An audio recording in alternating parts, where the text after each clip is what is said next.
로마서 8장 16절에 성령이 친히 우리 영과 더불어 우리가 하나님의 자녀인 것을 증언하시나니 이렇게 말씀합니다. 어떻게 성령이 친히 우리의 영과 더불어 우리가 하나님의 자녀인 것을 증언하느냐라고 하는 질문입니다.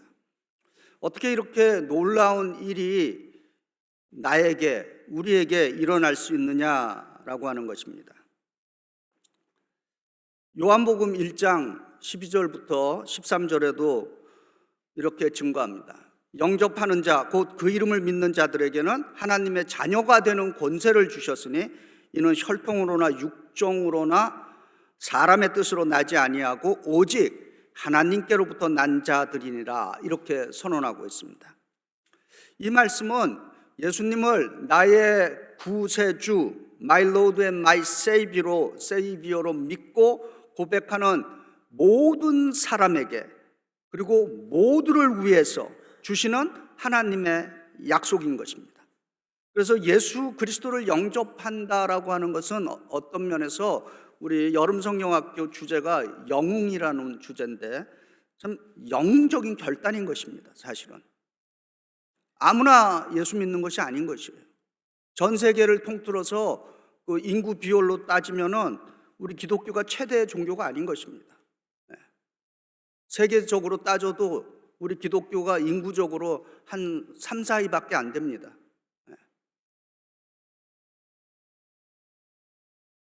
아직 그 예수님을 우리 가운데 1대1로 인격적으로 만나지 못한 분들이 계신다면은 이 시간이 참 예수 그리스도를 다시 한번 인격적으로 영접할 수 있는 시간이 되시기를 바랍니다. 우리가 아버지 하나님 아버지라고 부르는 이유는 누가 강요해서 되는 것이 아닌 것입니다. 하나님 아버지라고 부르는 것뿐만 아니라 더 친밀하게 오늘 성경은 하나님을 아바 아버지, 더 정확하게 부르면은 데디, 파더 이렇게 부르는 거죠. 우리말로 하면 아빠, 아버지, 얼마나 친밀한 가르침입니까? 저희 시대만 하더라도, 저희 세대까지만 하더라도 아버지를 아빠라고 부르질 못했습니다. 어디 감히 아빠라고 부릅니까? 아버님 이렇게 부르지. 근데 저희 아이들만 하더라도 저를 보고 데디 그러지 파더 안 그럽니다. 그래서 저는 한국말로 아버님이라고 불러라 이렇게 가끔 얘기할 때도 있어요. 한 번도 들어보질 못했어요. 근데 그 데디라고 했을 때 그게 얼마나 친밀한 것입니까? 아버님, 아버지에는 어떤 그 넘어갈 수 없는 어떤 그 선이 있어요. 이렇게 제가 경험을 해보니까. 로마서 8장 15절에 너희는 다시 무소하는 종의 영을 받지 아니하였고 양자의 영을 받았으므로 아빠, 아버지라고 부르짖느니라, 이렇게 증거합니다. 갈라디아 4장 6절에 너희가 아들인 고로 하나님이 그 아들의 영을 우리 마음 가운데 보내사 아빠, 아버지라고 부르게 하셨느니라, 이렇게 증거하고 있습니다. 예수께서도 그 마지막 그 겟세마네에서 기도하실 때 이렇게 기도합니다. 14장 36절에 마가복음 14장 36절에서 이렇게 기도하죠. 이르시되 아빠 아버지여, 아버지께는 모든 것이 가능하오니 이 잔을 내게서 옮기소서.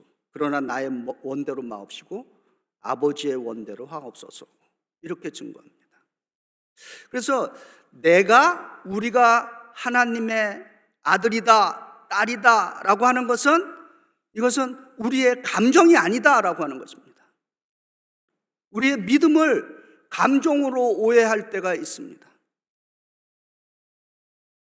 내가 하나님의 자녀이다, 아들이다, 딸이다 라고 하는 것은 내 소리가 아니라, 내가 하나님의 아들이다, 딸이다 라고 하는 것은 성경에 기록된 약속인 것입니다. 그래서 감정을 의존해서는 안 되는 것입니다. 왜냐? 우리 인간의 감정은 항상 변화를 겪습니다. 우리는 무엇을 믿어야 하느냐? 기록된, 성경에 기록된 이 약속의 말씀을 믿어야 하는 것입니다. 그래서 내가 하나님의 자녀이다, 우리가 하나님의 자녀이다 라고 하는 이 약속의 말씀을 붙들 때 비로소 우리는 하나님의 자녀로서의 아이덴티티, 정체성을 갖고 살아갈 수 있는 것입니다. 우리 기독교는 고백의 종교입니다. 고백하지 않으면 순교당할 이유도 없습니다. 핍박받을 이유도 없습니다. 내가 예수를 믿는다라고 고백했기에 초대교인들은 순교당했습니다. 교회 아니니까 그래도 한번 옆 사람과 한번 이렇게 고백해 보시기 바랍니다. 남자분들은 옆 사람에게 나는 하나님의 아들입니다 이렇게 고백하시고, 여자분들은 나는 하나님의 딸입니다 이렇게 고백하시고, 마지막으로는 우리는 하나님의 아들, 딸입니다 이렇게 한번 고백해 보시기 바랍니다. 시작.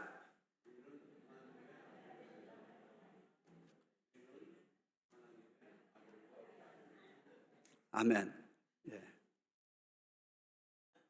이렇게 고백하는 곳에 진정한 하나님의 아들, 딸로서의 선언이 되는 것입니다.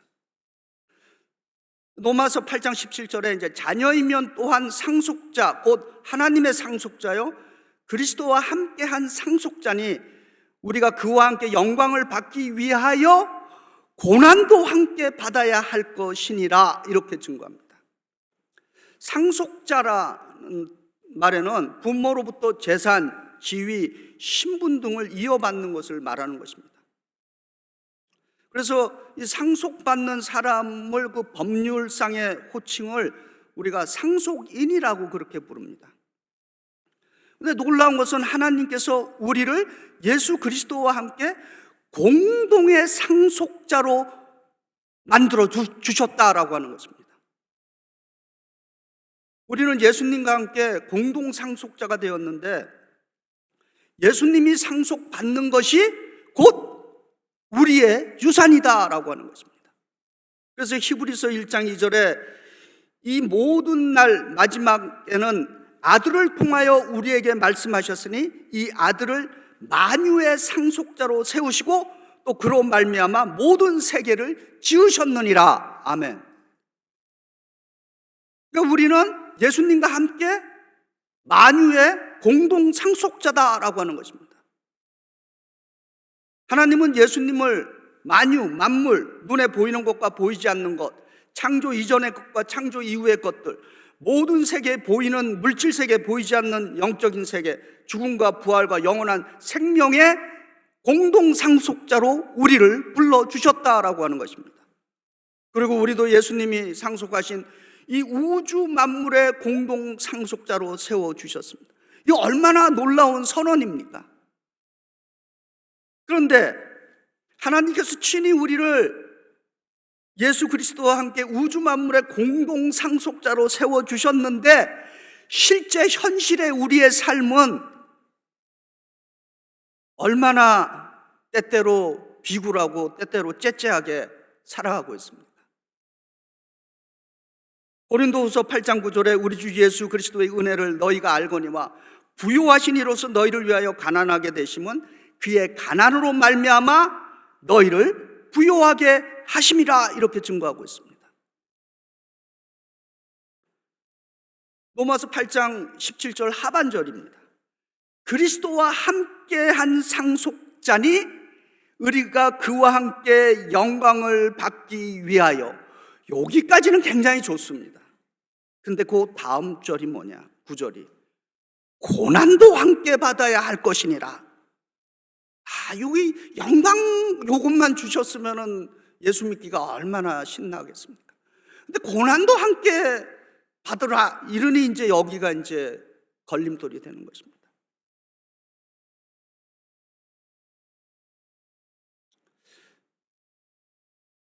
우리가 영광 받기 위하여 고난도 또한 예수님과 함께 받는다. 십자가의 고난을 함께 나눈다라고 하는 의미 있습니다. 우리 믿는 사람들은 그 개인의 십자가에 대해서들 많이 얘기하죠. 가정마다 또 개인마다 십자가가 있습니다. 말 못할 십자가. 사실 또 우리 믿음의 공동체 안에도 말 못할 십자가들이 있습니다. 근데 엄격한 의미에서 그 십자가보다는 지금 여기 사도 바울이 이야기하는 십자가는 예수의 뜻을, 하나님의 뜻을 실천하고 행할 때 따라오는, 필연적으로 따라오는 피할 수 없는 그 고통과 고난을 의미한다라고 하는 것입니다.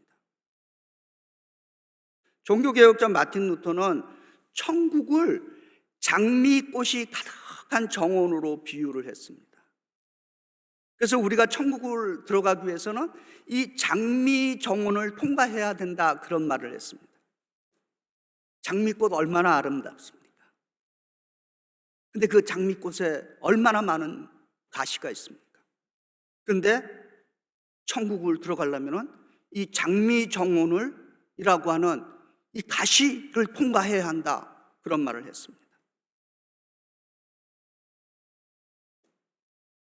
고난이라고 하는 십자가의 고통, 피할 수 있으면 피해야죠. 일부러 겪을 필요는 없습니다. 그러나 예수 믿는다라고 하는 것 때문에 피할 수 없는 십자가의 고난이 있습니다.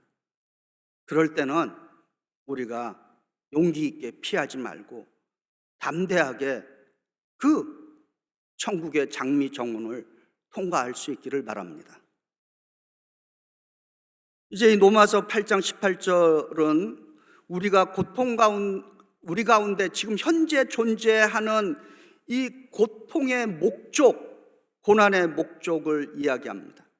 우리들이 지금 현재 당하는 이 고통과 고난은 영원한 것이 아니라고 하는데 핵심이 있는 것입니다.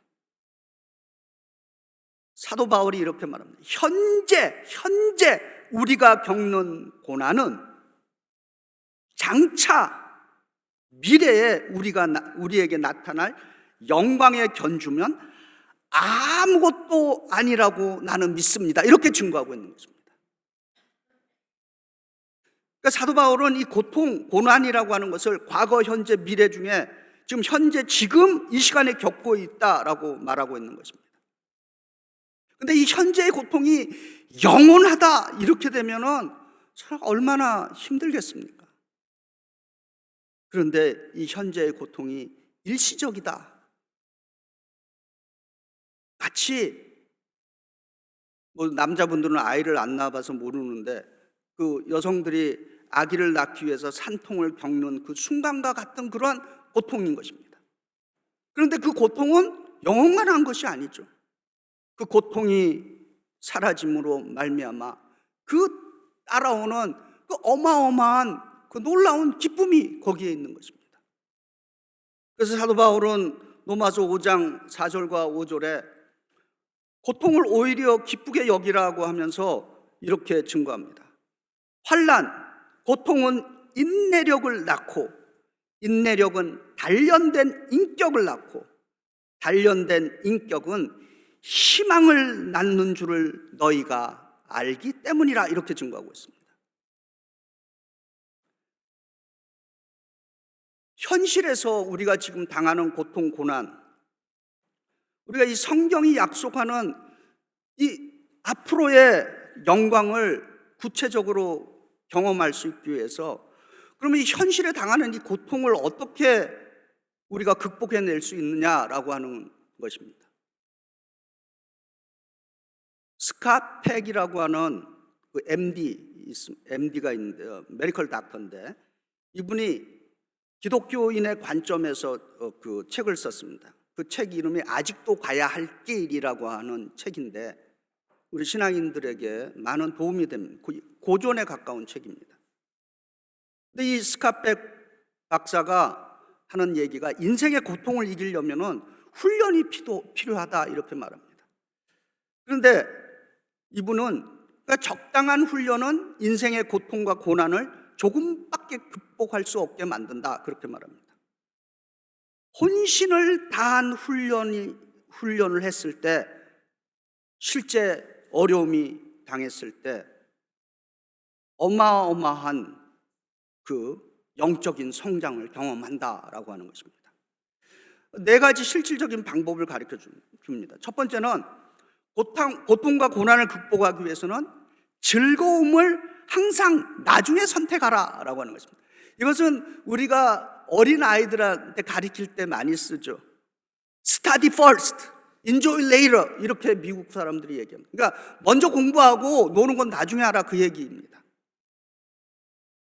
다른 말로 지금 먼저 고통을 당할 거라면 지금 택하고 나중에 즐겨라라고 하는 말과 같은 것입니다. 마찬가지로 하나님께서 우리에게 주시는 그 영광도 지금 주시는 것이 아니라 나중에 주시는 위대한 선물인 것이다 라고 하는 것입니다. 두 번째로 고통과 고난을 이기는 방법은 내 자신이 책임을 질 줄 알아야 된다라고 하는 것입니다. 우리가 예수 믿으면서 가장 또 큰 도전이 되는 게 아무것도 안 하고 모든 것은 하나님의 뜻이다 이렇게 얘기하는 사람들이 있습니다. 심각하게 우리가 생각을 해봐야 되는 것입니다. 세 번째로는 고통과 고난을 극복하는 방법은 진실에 헌신하는 것이라 얘기합니다. 진실에 헌신한다, 그 얘기는 현실에 충실하다라고 하는 뜻인 것입니다. 우리들의 현실은 계속해서 변화하고 있습니다. 이 변화하는 현실 속에서 우리 각자가 해야 할 일은 나 자신을 그 변화하는 그 상황 속에서 자꾸 바꾸고 교정해 나가야 되는 것입니다. 그런데 많은 분들이 오히려 현실 앞에서 미래를 향해서 교정하기보다는 자꾸 뒤로 물러서서 과거에 집착하는 데 에너지를 쓰고 있다라고 하는 것입니다. 우리가 현실을 외면하는 한 우리는 고통을 피하려고 하는 것입니다. 현실에 충실하다라고 하는 말은 다른 말로 과감하게 고통과 고난을 감수하면서 도전하겠다라고 하는 의미인 것입니다. 마지막 네 번째로 고통과 고난을 극복하는 방법은 인생의 균형을 잡으라라고 합니다. 인생을 사는데 결단도 있어야 하지만 때때로 유연성도 있어야 된다라고 하는 것입니다. 예를 들어서 그 자전거 타고 막 그 내리막길을 커브길을 갑니다. 근데 그 내리막길에서 커브길을 돌 때 속력을 줄여야 됩니다. 속력 내는 것을 포기해야지만 그 안전하게 돌아갈 수 있습니다. 마찬가지로 우리가 하나님의 위대한 일을 하기 위해서는 우리가 무언가 포기를 해야 하는 고통을 거쳐가야 한다라고 하는 것입니다. 주의 일 하면서 모든 걸 다 가지려고 하면 안 되는 것입니다. 가질 수도 없는 것입니다. 예수 때문에 우리가 버려야 할 것들이 많이 있는 것입니다. 그래서 마태복음 10장 38절에 예수님은 우리 각자 그리고 우리 공동체의 십자가에 대해서 이렇게 말합니다. 자기 십자가를 지고 나를 따르지 않는 사람은, 다른 말로 자기의 고통과 고난을 지고 나를 따르지 않는 사람은 내게 적합하지 않노라, 이렇게 증거하고 있습니다. 우리는 예수 그리스도를 영접하고 예수님을 나의 구세주로 믿고 고백함으로써 하나님의 자녀가 되는 특권을 얻었습니다. 동시에 예수님과 함께 우주 만물의 공동 상속자로 불림을 받았습니다. 그러나 예수님과 함께 하나님의 상속자가 되기 위해서는 훗날 받을 영광을 위해서 지금 예수님과 함께 고난도 같이 받아야 한다라고 하는 것입니다. 이 말씀을 준비하면서 이런 비유를 생각해 봅니다. 현재 개인적으로 혹은 우리가 지금 이 세상에서 우리가 겪는 고통과 고난은 작은 연못에 비유해 볼 수 있습니다. 그런데 우리가 마지막으로 예수님과 공동 상속받게 될 영광은 무한한 대양과 같은 것입니다. 할렐루야. 우리는 하나님의 자녀들입니다. 하나님의 자녀들인 우리들은 우리가 지금 현재 여기서 겪는 고통에는 하나님이 주시는 영광을 위한 위대한 목적이 있는 고통임을 기억하시기 바랍니다.